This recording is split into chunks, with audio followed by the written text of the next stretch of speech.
বিসমিল্লাহির রহমানির রহিম। আসসালামু আলাইকুম।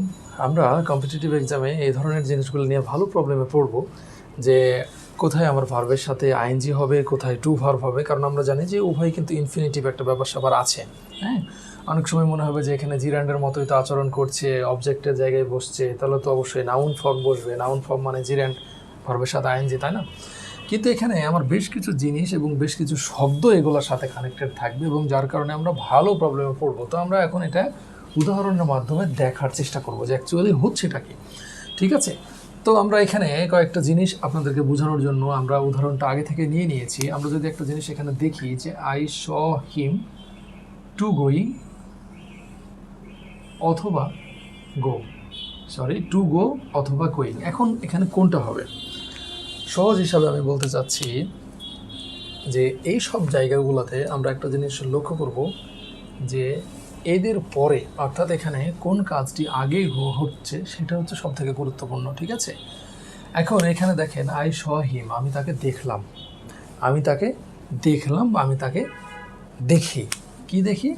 যে গোয়িং মানে যাচ্ছিল, সে রানিং একটা অবস্থাতে ছিল আর কি। সহজ হিসাবে একটা মানুষ যাচ্ছিল, আমি তাকে দেখেছি। এখন আপনাকে বুঝতে হবে কোন কাজটা আগে হয়েছে। যে মানুষটা যাচ্ছিল, সে আগে যাচ্ছিল, তার মানে সে চলন্ত অবস্থায় ছিল, তার মানে তার কাজটা আগে হচ্ছে।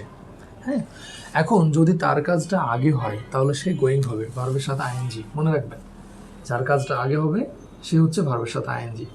এখন যদি কোনো কারণে এখন এইটা যদি আমার আগে হইতো, যেমন পরের উদাহরণে আমরা দেখব হি কেম হ্যার, সে এখানে কি এসেছে, সে এখানে এসেছে। কী জন্য এসেছে? টু লার্ন ইংলিশ, ইংরেজি শিখতে। তাহলে ইংরেজি যদি শিখতে হয় তাহলে তো আগে আসতে হবে, তার মানে আমার আসার কাজটা আগে হয়েছে। এই জন্য আমরা এখানে উত্তরটা নেব টু লার্ন। ঠিক আছে, কিন্তু এইখানে আমার সে যাচ্ছিল, তার চলন্ত অবস্থায় ছিল, তখন আমি তাকে দেখেছি। ঠিক আছে, তাহলে সেক্ষেত্রে আমরা নিব গোয়িং। ওকে, এবার আমরা দেখব হি ফোনড মি, সে আমাকে ফোন করেছিল। কোথায় যাওয়ার জন্য?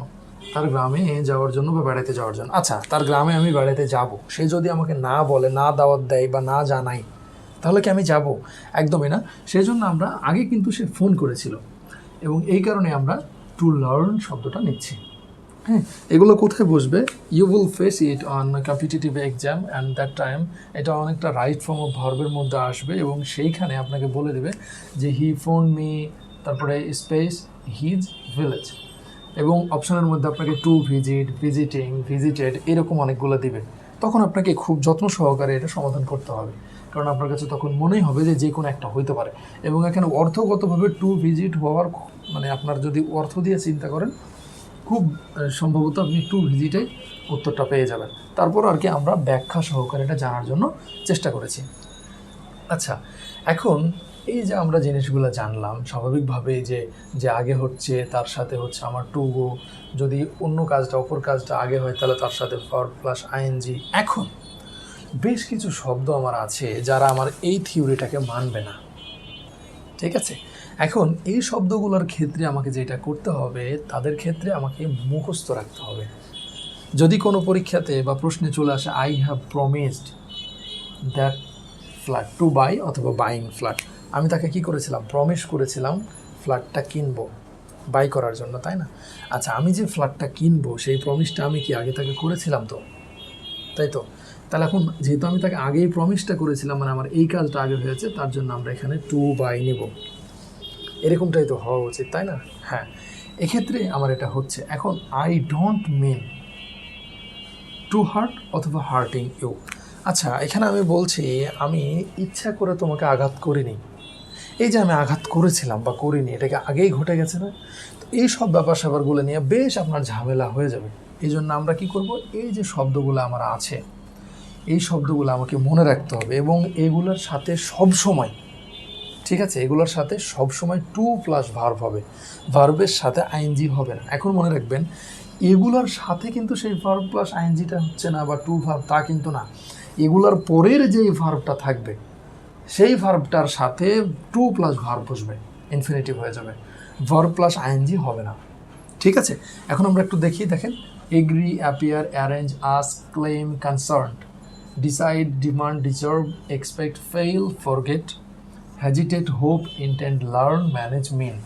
হ্যাঁ, এই কয়েকটা শব্দ আমাকে মনে রাখতে হবে এবং এই শব্দগুলোর পরে যেই বাক্যটা অর্থাৎ যেই শব্দটা থাকবে, যে ভার্বটা থাকবে, সেই ভার্বটা ইনফিনিটিভ হয়ে যাবে। এদের পরের যেই বাক্য, পরের যে শব্দ, তার সাথে ভার্বের সাথে আইএনজি হবে না, মনে রাখতে হবে। এইটাই, আর কিছু না। জিনিসটা সহজ। এগুলোকে অনেক ধরনের আলাদা আলাদা করে অনেক বেশি আপনার রুল বানিয়ে দিয়েছে মাস্টার্স বই, ও নিয়ে দরকার নেই। এখন কথা হচ্ছে যে এই যে এতক্ষণ পর্যন্ত আমি যে আলোচনাটা করলাম, এই আলোচনার একটু ব্যতিক্রম হচ্ছে আমার এই কয়েকটা শব্দ। এগুলো আবার কি বলছে, সবই ঠিক থাকছে, এগুলো নিয়ে কোনো সমস্যা নাই। তবে এইখানে যেটা হবে সেটা হচ্ছে, আমরা দেখেন এই যে শব্দ, এই শব্দের পরেই কিন্তু আমার এই সরাসরি আমার কাঙ্ক্ষিত ভার্বটি আসছিল এবং যার সাথে আমি টু প্লাস ভার্ব অন করছিলাম। কিন্তু এইগুলা কয়েকটার ক্ষেত্রে আমার একটা অবজেক্টিভ চলে আসবে। অবজেক্টিভ অথবা নাউন প্রোনাউন যাই বলে না কেন, মানে অবজেক্টিভের জায়গায় বসবে। তাহলে এখানে কি হবে, সাবজেক্ট থাকবে, সাবজেক্টের পরে আমার এই যে শব্দগুলো থাকবে, অর্থাৎ অ্যাডভাইস, আস্ক, টিচ, টেল, ফরবিড, আর্জ, ইনভাইট, এই শব্দগুলো থাকবে। তারপরে আমার একটা অবজেক্ট আনতে হবে, এই অবজেক্টের পরেই তখন আমার কাঙ্ক্ষিত সেই টু প্লাস ভার্বটা বসবে। অন্যথায় কিন্তু এই শব্দগুলোর পরে সরাসরি টু প্লাস ভার্ব বসবে না, একটা অবজেক্ট নেবে। ঠিক আছে? তো এগুলো যখন আমরা কম্পিটিটিভ এক্সামে যাব, সেই সময় কিন্তু আমরা লক্ষ্য করব। হ্যাঁ, তো এই ছিল আজকের আমাদের আলোচনা। সকলকে অসংখ্য ধন্যবাদ এবং আশা করব যে এটা নিয়ে আপনাদের আর কোনো সমস্যা নাই। হ্যাঁ, সকলকে অসংখ্য ধন্যবাদ এবং আমাদের এই পদযাত্রা যদি আপনাদের পছন্দ হয় তাহলে লাইক, কমেন্ট, সাবস্ক্রাইব করে আমাদের পাশে থাকবেন। অসংখ্য ধন্যবাদ সকলকে।